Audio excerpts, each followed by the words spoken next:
anetse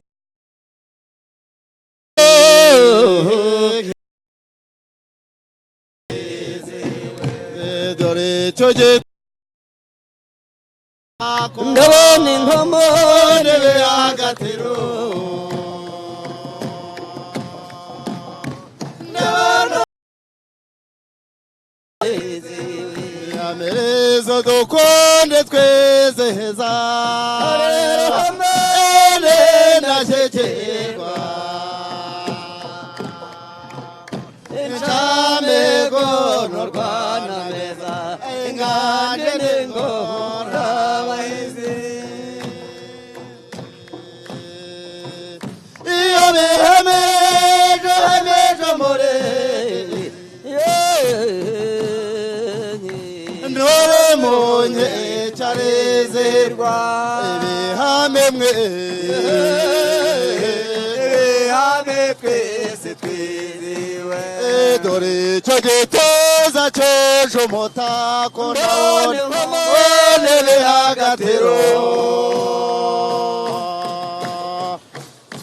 ndabona umugenda karemere oje amasheja korobega ibihamemwe twese twiziwe makondere ngamba zanyu gusa kuko ku mukondo hajya abahanga no kubikokora hakajya abakomeye kuko ku ruhembe hajya abaheze abahanga beharemo ibihamemwe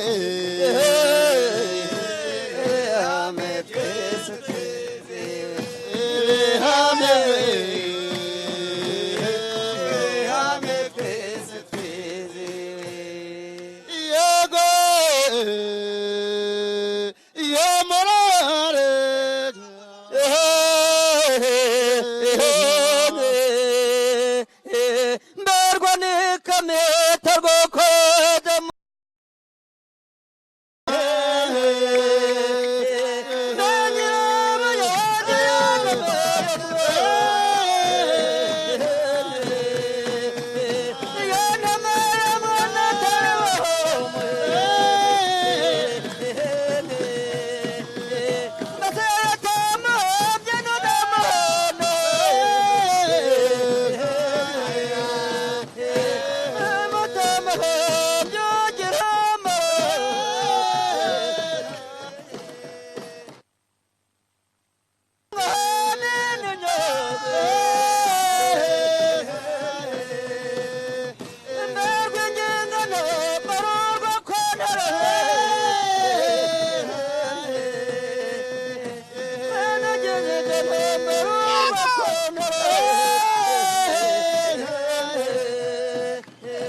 seba korebehe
murenganya mukabarisa janabona kurenge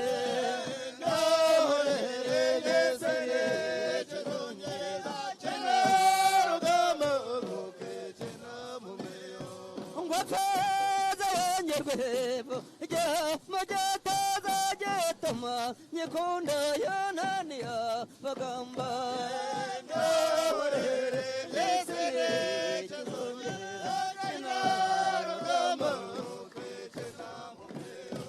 yamwe bahungune muze tagina matojo mugambe wokobyene kezongere nore jesele kezongere chenarugamo mukechena mumeyo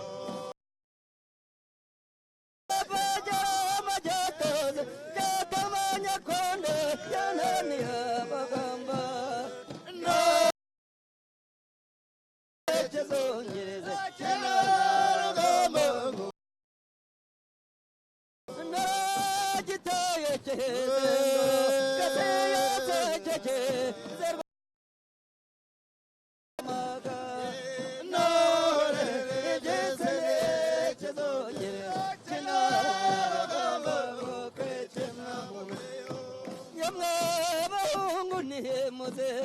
tujina matoje mugambe wokobyene kezongere nore jesele kezongere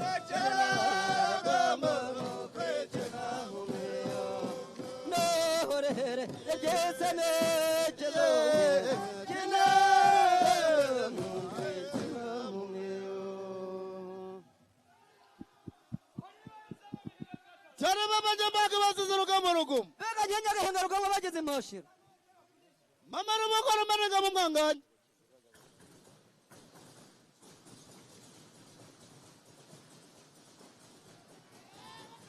iworo sare kale gobero tayo weekend ko mo taji sin yabu tir goro yani na hana batat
Mama sare kana bakoze ngamba zasebe mama toko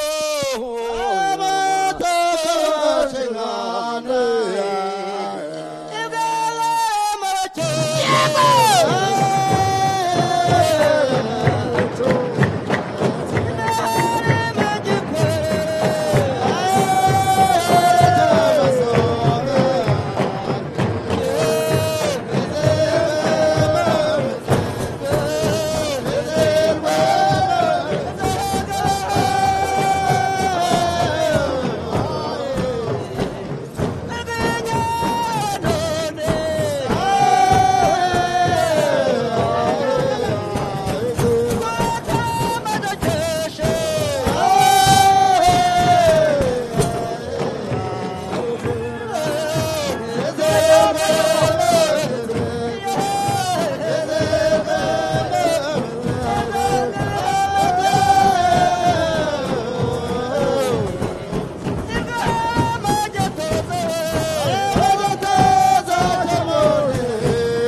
Can we have a louder round of applause for the Ibihame Cultural Troupe?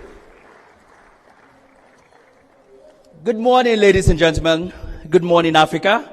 Welcome to the Global Africa Forum on Communications. And of course, that was an introduction by the Ibihame Cultural Troupe, which actually is a Rwand ceremonial traditional dance, always performed at regal events, especially when there is an introduction or taking of a new bride. And as we come together to have a conversation in and around how to put Africa in a new light and change the narrative about Africa, it might just be right to say we are about to take a new bride. Ladies and gentlemen, let's put our hands together for Africa.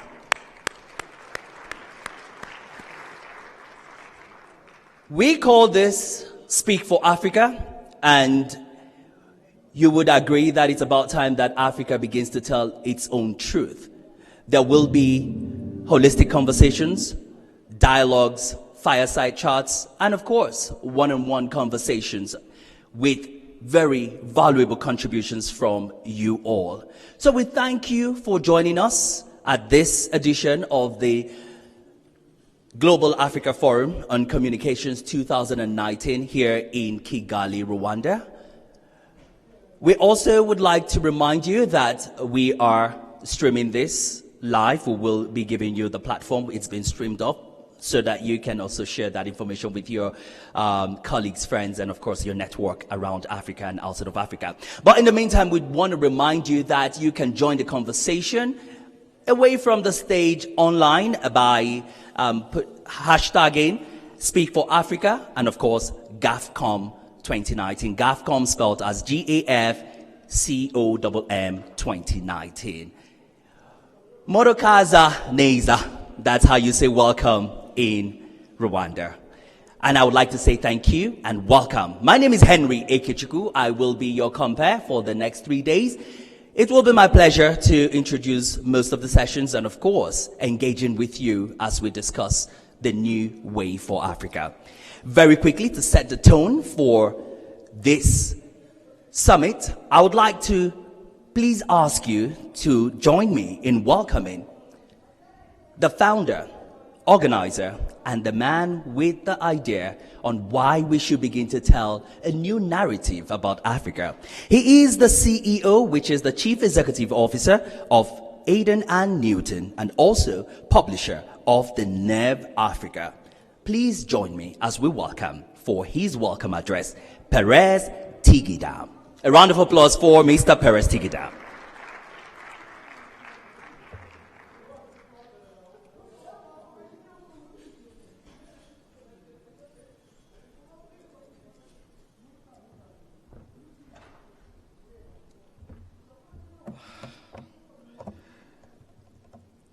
I feel today is a miracle because we actually didn't see this coming.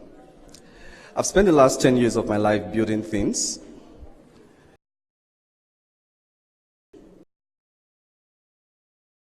One of the most exciting things for me today is to actually see what's happening today come to reality.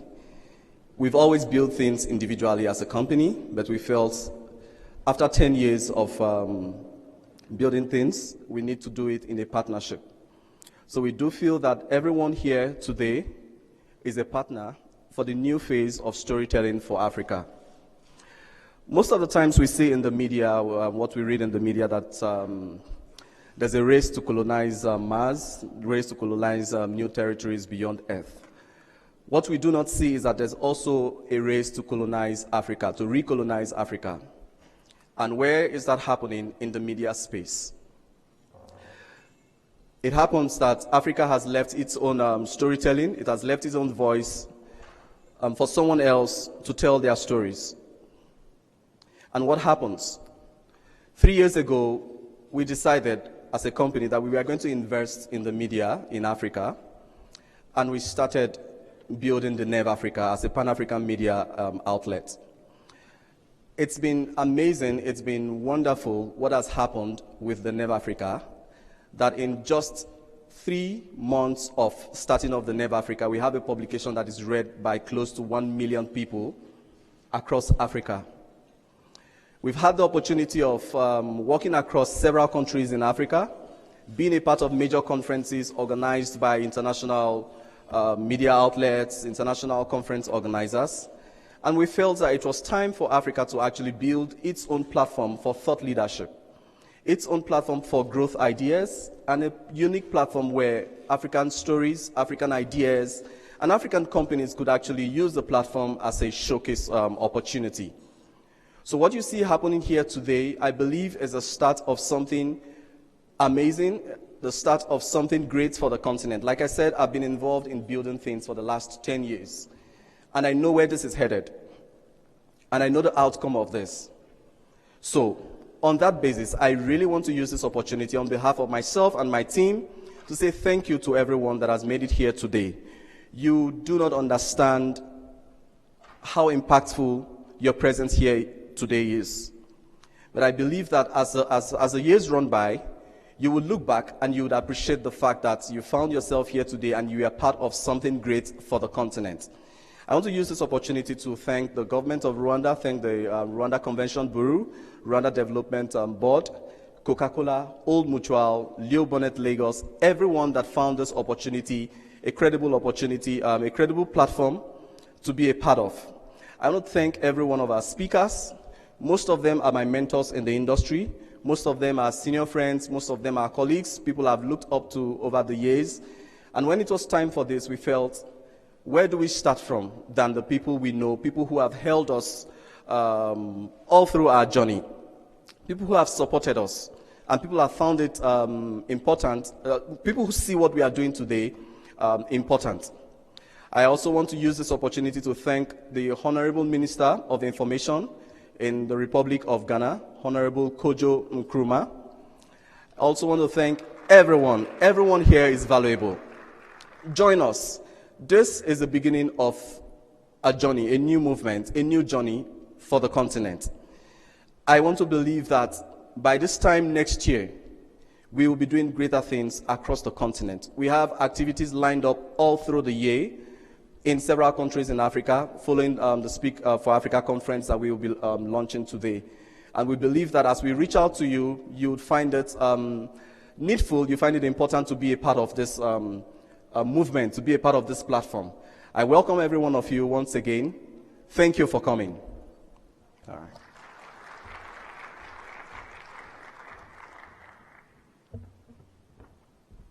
One more time, can we please keep the round of applause going for Mr. Tigidam? Thank you so much, Perez, and well done. We are proud of what you're doing for the continent and, of course, bringing everyone together to speak for Africa.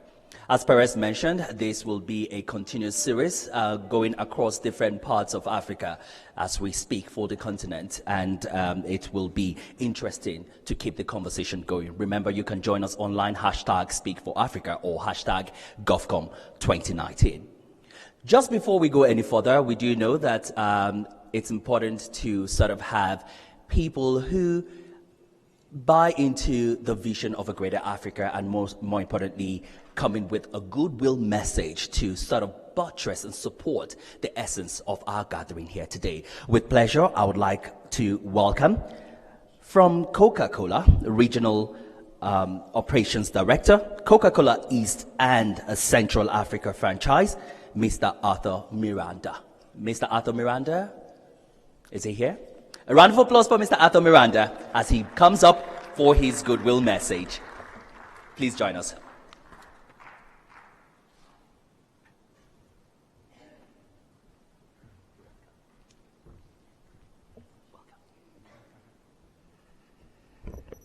Good morning and welcome. It's a pleasure to be here among you in this special conference to speak about Africa. As an African, I'm from Angola. I always thought that the world talks a lot about Africa, but sometimes we don't really talk much about ourselves. And I see this space and platform as a great opportunity for us to start telling our own narrative about Africa and what we believe ourselves about Africa. Representing a company like Coca-Cola, who has been investing in Africa for over 90 years, during the good and the bad times, during times of conflict, times of peace, types of turmoil. We have been here together as a system, we call it the Coca-Cola system, supporting the countries and communities where we operate in, because we believe in the continent. We believe in its potential, we believe in its people, its talent, and its ability to develop and grow. And we have seen that over the years, and we are proud that we were able to add some value to that great opportunity and growth that Africa represents ourselves as a business. But we also believe that as a company, as a brand, we can do more than just build plants, sell drinks.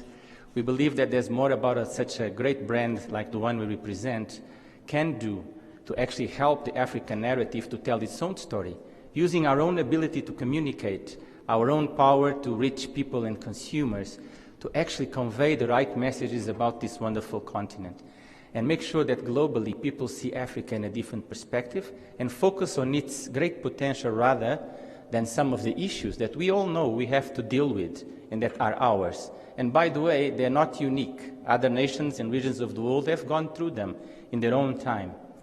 And it's our time to deal with our own issues, and we need sometimes the time to be able actually to deal with them. But that should not offset the great potential that Africa represents for its people, but also for businesses and organizations around the world. I do believe Africa is the next opportunity for the world in terms of, if I refer to business opportunities, to development. But I also believe Africa has a lot to give to the world. And that narrative has to be told by Africans itself. So being here for me represents that, and I'm grateful that you all join us in this event so we can really together build our own narrative and speak our own truth and the way we see Africa ourselves. So thank you very much.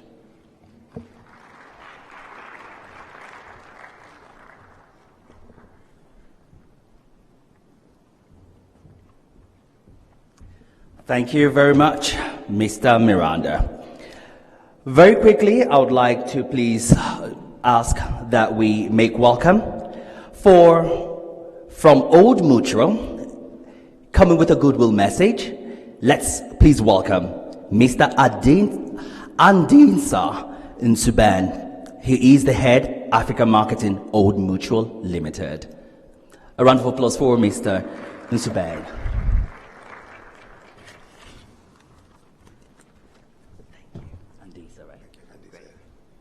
Good morning, Africa. It is an absolute pleasure to be here this morning with you. My message is simple.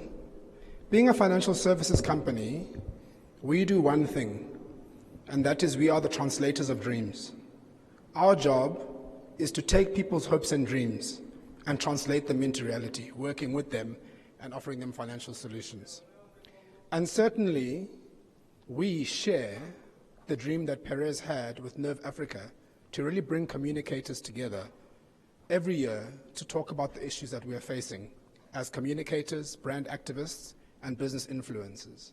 So certainly this made sense for us to really make sure that we bring together all of you from all of the different countries on this beautiful continent to talk about the challenges that face us. And we certainly are very excited to be a part of this process to make sure that we apply our minds and talk to the issues and challenges that face us, and together build a new dream for the role that we will play in society and in the countries where we operate. So certainly we're very excited, and we will continue to support until we get it right. And we certainly believe that this is the beginning of a long journey that can really help bring together this wonderful forum where we can share ideas, engage one another, and really come up with creative solutions to the challenges that we face in our businesses, in our communities, in our countries, and on the continent at large.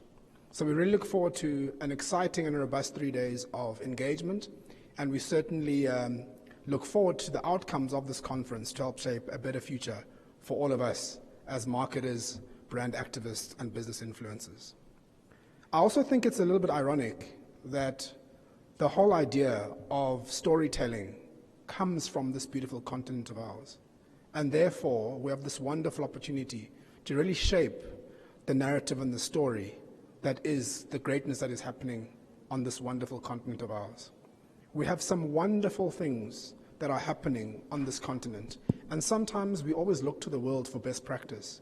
But there are things that are happening here that are not happening anywhere else in the world. And we've got to take back the mantle of really making sure we can tell those wonderful stories of what's going on and the beautiful things that are taking place, so that we can really, really make sure we deliver on the narrative that's been happening around the rise of Africa. And we really need to translate that into something powerful for this beautiful continent. So we're excited to be here, and we look forward to a wonderful 3 days. Thank you very much, ladies and gentlemen.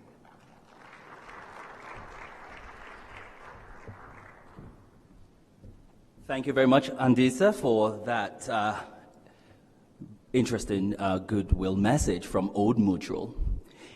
During the performance, ladies and gentlemen, by the Ibihame Cultural Troupe, one thing that sort of resonated with me with the performances was the chants, the footwork, the legwork, the movement.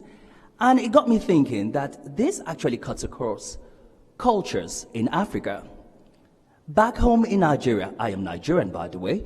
Back home in Nigeria, it's very popular to find different ethnic or cultural groups dancing on their feet. We've got the Atilogu dancers, we've got the Bata dancers. In South Africa, you've got the Zulu dancers. And now we had a performance from Rwanda showing footwork.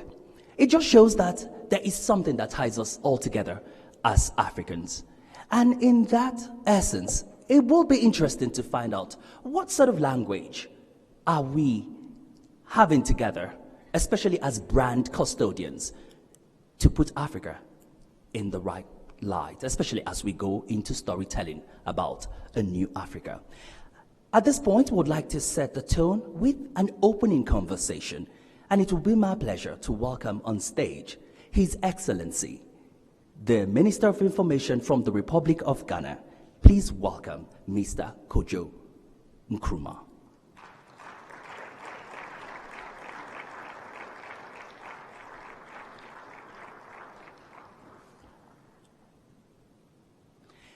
And joining Mr. Nkrumah, you're most welcome. Thank you. Joining Mr. Nkrumah, I would like to, one more time, call up on stage from Coca-Cola, Mr. Arthur Miranda.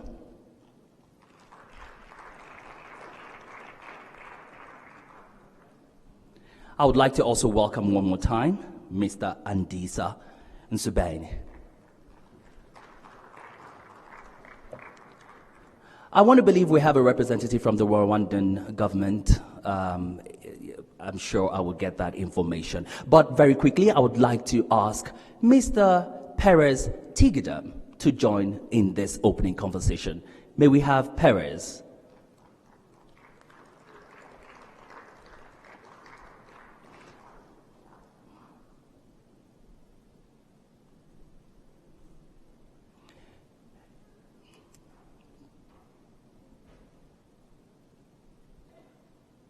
Okay, so the conversation, which is the opening conversation basically is, what is the unique language about your brand or what you represent? In the case of Mr. Nkrumah, it would be your brand identity as a nation. For Mr. Miranda and of course Mr. Nsubeni, what is that unique language of your brand and how does it impact on the narrative or storytelling about Africa? Maybe we'll start with Mr. Nkrumah. Hi, good morning, and thanks for the opportunity to be here. I think for us in Ghana, the unique language of our brand, of our national brand and what it represents on a platform like this simply speaks to what we like to call the can-do spirit.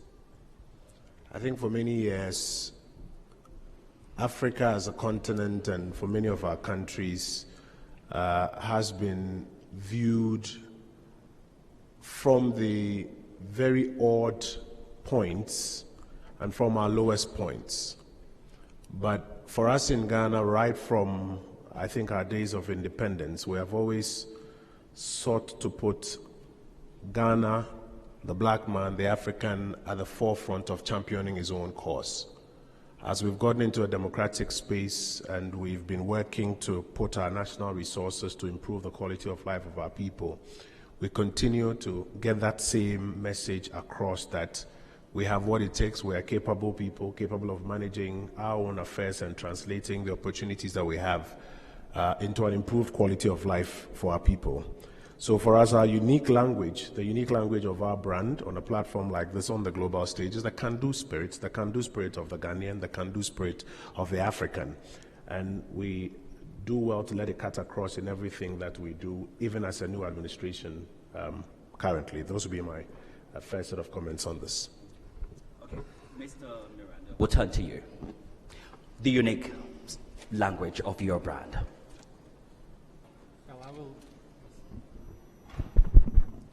Hello? Yeah, I think we're on. Yeah. Just speaking to it. It's okay. Yeah.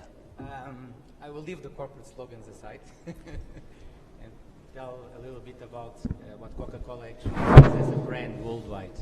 And I think a lot of you will probably connect with that. Coca-Cola always has been about bringing people together in special, happy moments. If you see a lot of our communication about our brand is usually around, you only see people connecting and sharing a Coke together, families at the table, sharing a meal, sharing special moments. Over time, we have been involving our communication in certain areas in which when we are present in a country or area where something is happening in that country that may not be positive or may not be being exposed as a positive narrative, we actually use this power of the brand to make communication that actually helps unite those people around a common cause, something better. We did it in Egypt when they had their crisis. We did an amazing campaign uniting the Egyptians around the values of their nation, the belief in their country. We've done years ago a campaign about a billion reasons to believe in Africa, and we did it deliberately to actually call the attention of Africa to its own values, its own opportunities. And we keep doing that using the power of our brand in countries, and today I'll have a chance to present some of that work to the audience. We have done it in Kenya, we're doing it in Ethiopia, we've done it in Zimbabwe as well, where we use the power of the brand and this gene that the brand represents about connecting people through good moments, through happy moments, not the bad moments, you see, to actually bring a new narrative about these countries. Why? Because as a company, we think global, but we operate locally. You know, each of our products, each Coca-Cola that is done in Africa, it's either done in Rwanda, it's a Rwandese, it's a Ghanese Coke, it's a Kenyan Coke. It's actually produced from source in each country. Right. So yes, we think globally as a marketing company, but then we actually adjust and adapt to each community where we are. And we produce our products there. Yeah. And as much as we can, we source locally. We look for inputs in those local countries actually to make our global brand as local as possible. And I think because of driving the power of the brand that connects people to actually do the same for the countries. I'll turn to you, Andisa.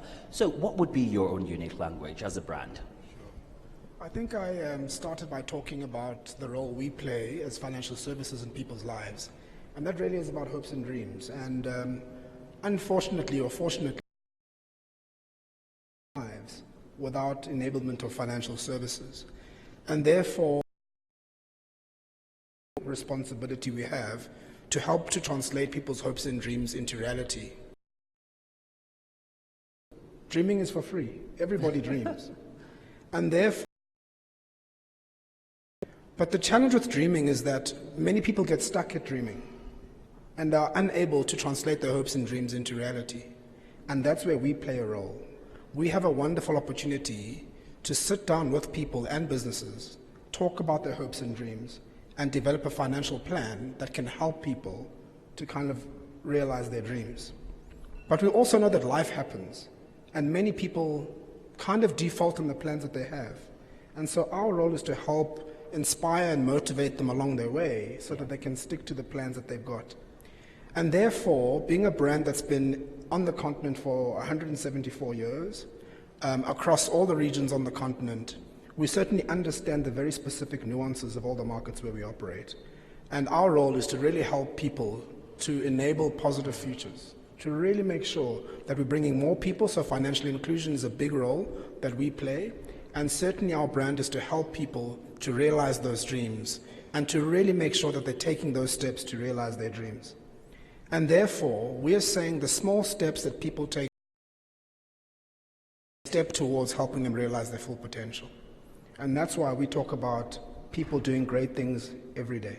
And our payoff line is do great things every day, because if people stick to the path, they will realize their financial goals.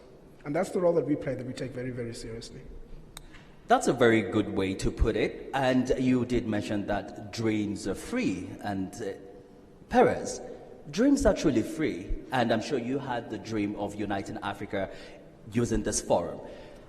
Why do you think it's important for brands, especially brands with an African identity, and even the government in Africa, why do you think they should strategically key into this big dream you have?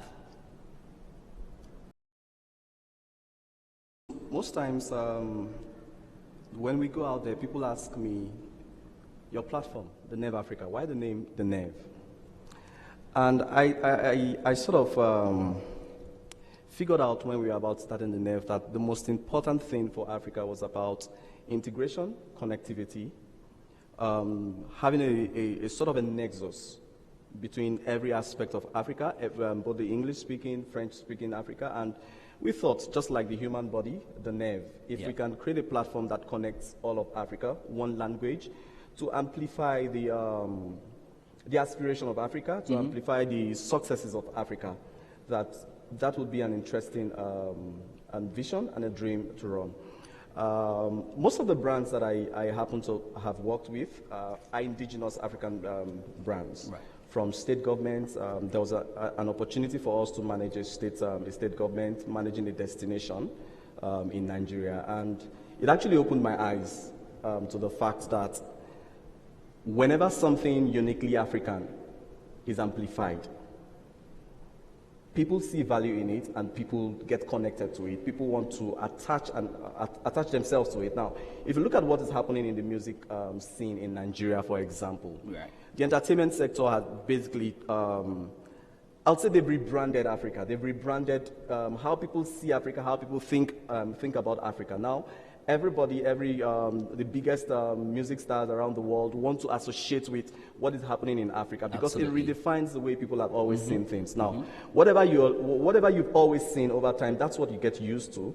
And until you see something different, nothing changes about your opinion and your perspective about things. So what we've always known about Africa is what we've always been told. Now we need to begin to think about, how do we tell ourselves about Africa? How do we tell ourselves about ourselves, which is one of the things that we try to do with our publication. Almost every other month, we find ourselves in one country or the other, trying to see how we can use our platform to amplify local voices, to amplify local causes, to amplify the aspirations of some of the companies and the countries that we work with. So I think that for us means that our brand is that of a unifier, that of a platform builder, and that of, I would say, an accelerator. Right. That's how I see what we do with the NEV Africa. Very interesting. And Perez, you've mentioned about the opportunities opening up with destinations, of course, with countries beginning to see their brand identity as a potential destination to sell or put Africa in a very good light. And of course, Mr. Miranda also talked about the globalization. But my question is to His Excellency, Mr. Nkrumah.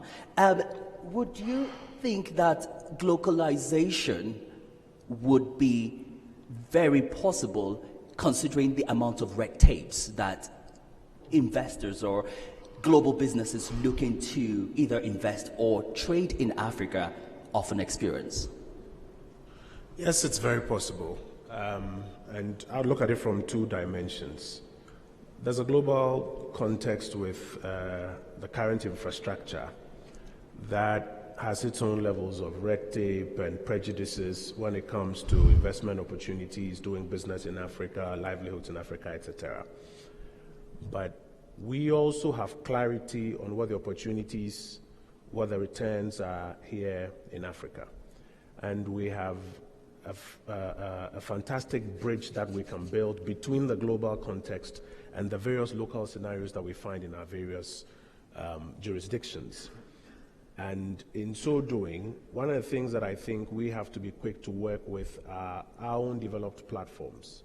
One of the things that we need to invest in very heavily are our own developed platforms that help us to, in essence, shape the conversation about what the opportunities are, what the returns are, because the current global infrastructure and the current global red tape and prejudices will not necessarily lend themselves to telling our story in a way that allows, even among ourselves, to see the opportunities across the continent and seek to do a lot more business here. So we have to, as a first step, look to ways by which we can develop our own platforms to articulate what the opportunities are, what the returns are, what the synergies are that. And if by happenstance the global community outside Africa is interested and wants to therefore take advantage of that, that's brilliant. But for me, even as a first step, and today the African Union is working heavily towards getting us to do it amongst ourselves as a first step.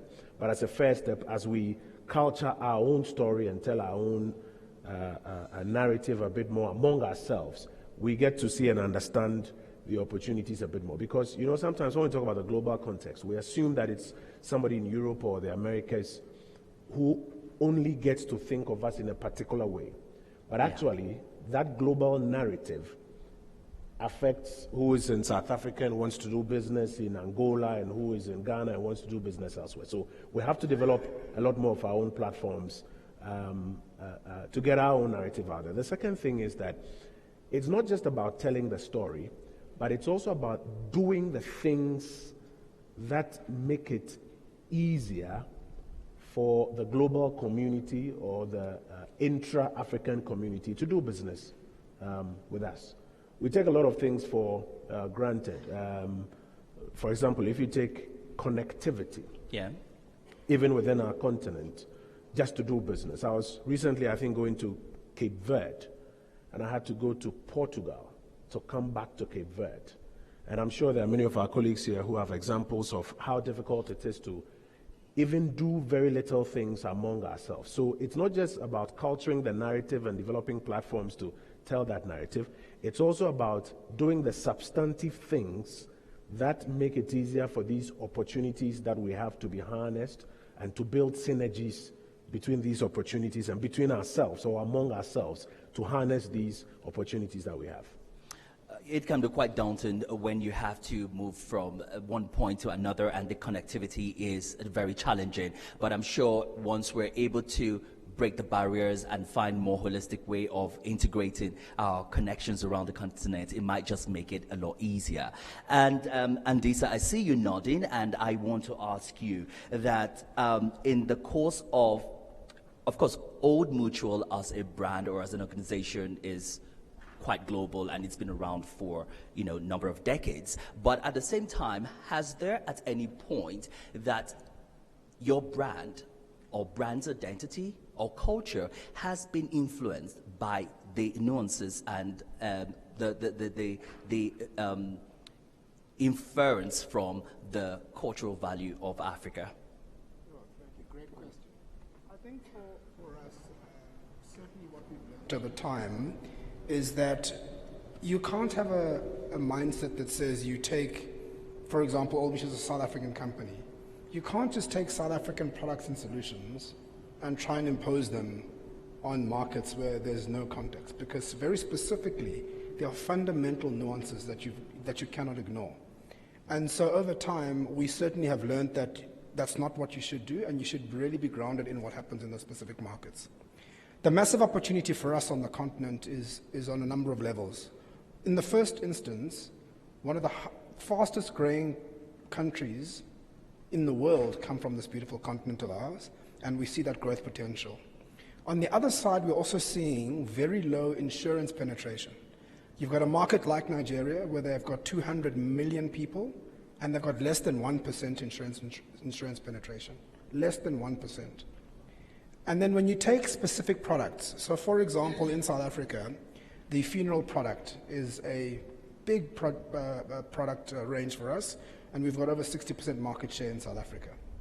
But if you take that very same insurance funeral product to Nigeria, very different things happen.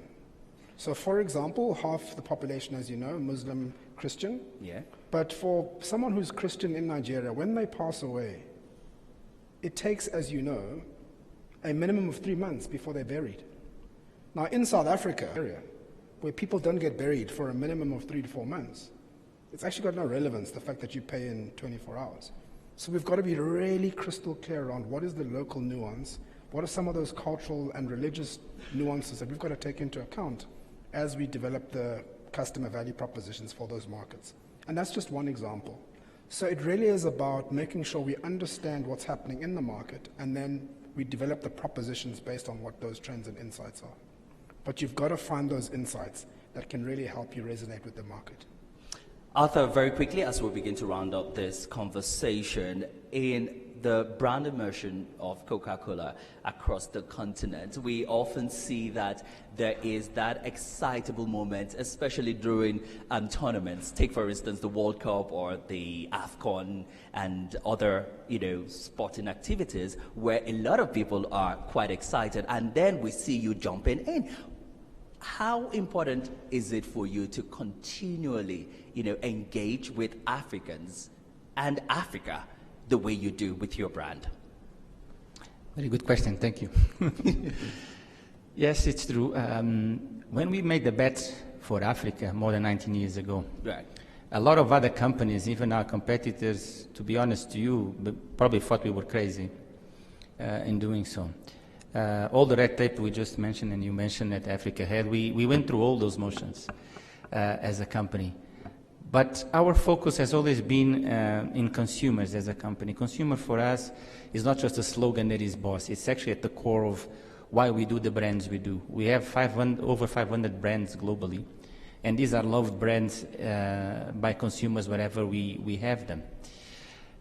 But tell consumers just to drink our brand, it's kind of what I call a marketing that is gone past, You have to be present with consumers in moments that are relevant with them, and then you connect with them.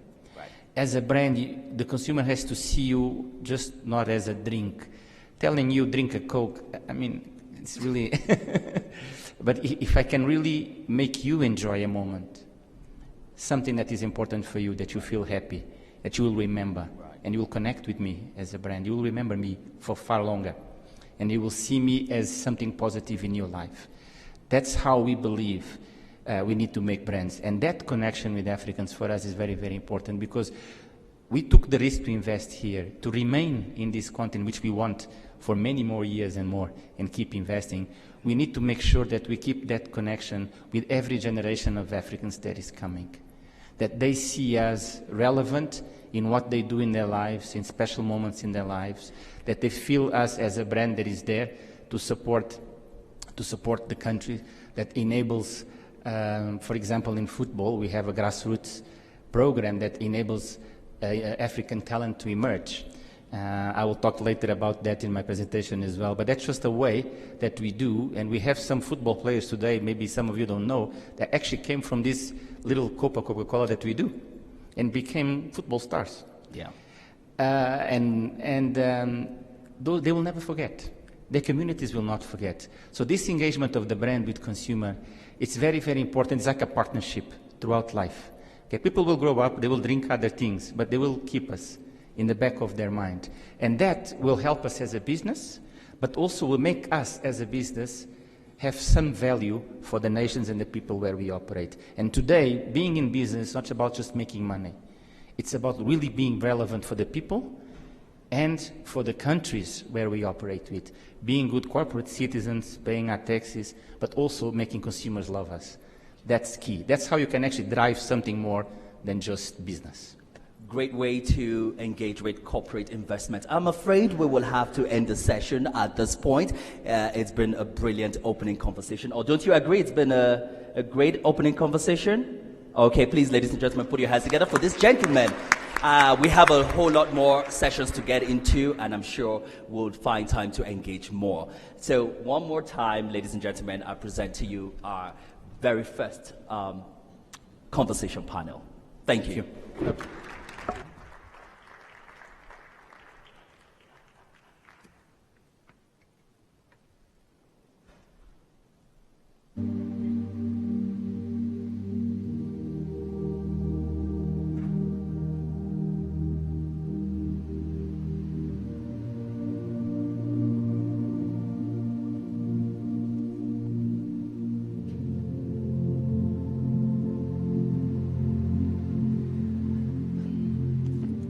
Okay, ladies and gentlemen, it's interesting how I keep, moving from one end of the stage to the other. So it's still the Global Africa Forum on Communications, and one more time, we thank you so much for joining us. It's the 2019 edition, and of course, it's happening here in Kigali. Very exciting place to be.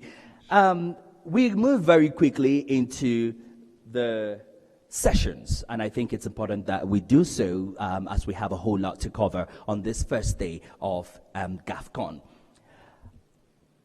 For the first plenary, which is looking at new horizons for country branding, soft power, competitive identity, and positioning, and taking a cue from conversations we've had with the Honorable Minister of Information for Republic of Ghana, of course, this is a very good way to also continue that conversation. And to lead us with a keynote presentation and engagement, I would like us to please make welcome for the founder, Brand Leadership Group from South Africa. Ladies and gentlemen, please welcome Thebe Ika-Lefeng. You're most welcome, Mr. Thebe. Good morning. Thank you. Good morning, Africa. Why is everybody so sleeping so early? It's so early, I'm trying to get my bearings right.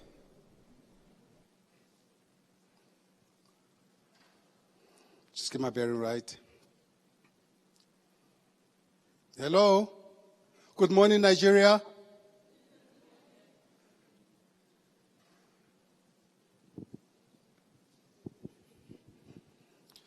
So I'm going to walk you through a couple of thoughts on how I think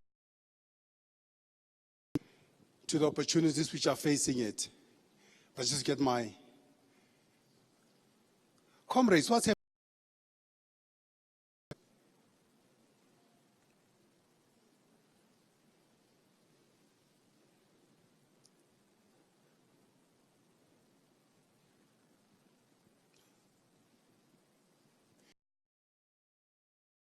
While they're setting up at the back. You had a good time in Rwanda? Those who are not from here? I went to see to track the gorillas. My goodness, my legs are still sore. Because, the Rwandans, they told me, Thebe, just a walk in the park. There was no walk in no park there.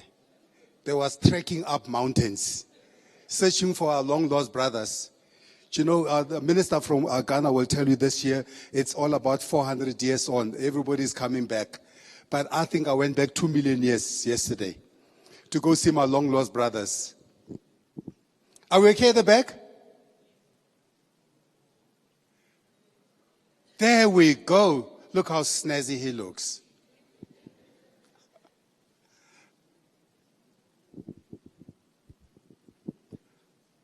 Whoa.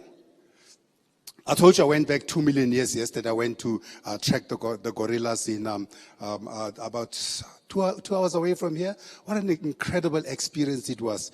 But folks, it doesn't go that far back to look at our problems. Our problems started in 1885. 2 days earlier, I went to the churches where the genocide took place, and they started explaining to me how the problems, so the challenges that happened here really started at 1885, when the Mzungus came all the way to Africa, or rather they were sitting in Belgium somewhere in the little corner, and they were deciding how to carve up our beautiful continent into little pieces that they love. Some of them were going, I do not want to mess up a chance of getting a slice of this magnificent African cake. They were sitting there and cutting up our little continent into little pieces.